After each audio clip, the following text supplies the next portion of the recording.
Big Boss Malayalam season 7 live അപ്ഡേറ്റ്സിലേക്ക് പോകാം. ലൈവിൽ ആ ടാസ്ക് നടന്ന സമയത്ത് എല്ലാവരും മത്സര വീര്യത്തോടെ ടാസ്കിനെ സമീപിച്ച് മികച്ച രീതിയിൽ തന്നെ ടാസ്ക് ചെയ്യാനായിട്ട് ശ്രമിക്കുന്നുണ്ടായിരുന്നു. തലയുള്ള പാവയും തലയില്ലാത്ത പാവയും കൈയും കാലും ഒക്കെ എല്ലാവരും എടുക്കാനായിട്ട് ശ്രമിച്ചപ്പോ ഒരാൾ മാത്രം അവിടെ ആ കൺവെയർ ബെൽറ്റിന്റെ തൊട്ടപ്പുറത്ത് നിന്ന് ലൈവ് കണ്ടുകൊണ്ട് നിന്നു. അതാരാണെന്നല്ലേ, ഇപ്പൊ പോളുകളിലെല്ലാം മുന്നിട്ട് നിൽക്കുന്ന അൺഒഫീഷ്യൽ പോൾസിലെല്ലാം മികച്ച രീതിയിൽ തന്നെ വോട്ടുകൾ നേടി പ്രേക്ഷക പിന്തുണ നേടി നിൽക്കുന്ന ഷാനവാസ് ആണ് അവിടെ നിന്ന് ലൈവ് കണ്ടുകൊണ്ട് നിന്നത്.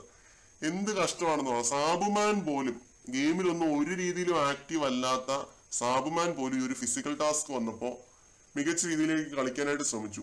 ഷാനവാസ് നിൽക്കുന്നതിന്റെ എവിടെയെങ്കിലും ആരെങ്കിലും നിൽക്കുന്നത് കാണുന്നുണ്ടോ? ഷാനവാസ് മാത്രം അവിടെ നോക്കി ഇളിച്ചുകൊണ്ട് നിൽക്കുകയാണ്, എല്ലാവരും കളിക്കുന്നതും കണ്ടുകൊണ്ട് നിൽക്കുകയാണ്. ഒരു പാവയെ പോലും എടുത്തില്ലെന്നാണ് തോന്നുന്നത് കേട്ടോ. നെവിന്റെ ഒക്കെ കയ്യിൽ അനുമോള് മാന്തി പറച്ചെന്നൊക്കെയാണ് പറയുന്നത്, പിന്നെ കടിച്ചു എന്നൊക്കെയാണ് നെവിൻ പറയുന്നത്.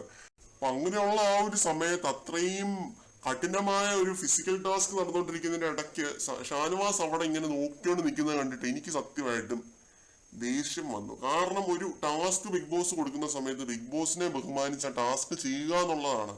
അതിപ്പോ കിട്ടുമോ കിട്ടിയില്ലോ എന്ന് നോക്കരുത്. അത് അവിടെ പോയി അത് ഒന്ന് അറ്റംപ്റ്റ് എങ്കിലും ചെയ്യാനായിട്ട് കുറച്ചെങ്കിലും ഒന്ന് ശ്രമിക്കുക എന്നുള്ളതാണ്. അത് ഷാനവാസ് ചെയ്യുന്നില്ല. എന്താണോ അത് ഷാനവാസിന്റെ ഗെയിമാണ്. ബിഗ് ബോസ് ഷാനവാസ് കണ്ടിട്ടില്ല എന്ന് പറയുന്നത് തന്നെ ഏറ്റവും വലിയ കള്ളമാണെന്നാണ് എനിക്ക് തോന്നുന്നത്. ബിഗ് ബോസ് ഷാനവാസ് നല്ല ഒന്നാന്തരമായിട്ട് തന്നെ കണ്ട് പഠിച്ച് അരച്ച് കലക്കി കുടിച്ചിട്ടാണ് വന്നിരിക്കുന്നത് എന്നുള്ളത് നിസ്സംശയം എനിക്ക് പറയാനായിട്ട് പറ്റും.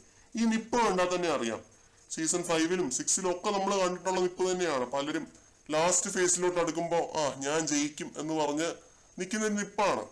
അപ്പൊ അത് കണ്ടാൽ തന്നെ അറിയാം. ആദ്യത്തെ റൗണ്ട് ഞാൻ ഓർത്തു എങ്ങനെയും അടിച്ചു മാറ്റി ജയിക്കാനായിട്ടായിരിക്കുന്നു. പക്ഷെ ഈ റൗണ്ട് ആയപ്പോൾ മനസ്സിലായി ഇത് തന്നെയാണ് ഷാനവാസിന്റെ സ്ട്രാറ്റജി. ഈ ഗെയിം ഷാനവാസ് കളിക്കില്ല, ഈ ടാസ്ക് ഷാനവാസ് കളിക്കില്ല. നിങ്ങൾ നോക്കിക്കോ, നിങ്ങൾ ലൈവ് കാണുന്നവരാണ്, നോക്കിക്കോ. ഷാനവാസ് ഇത് കളിക്കാനായിട്ട് പോകുന്നില്ല.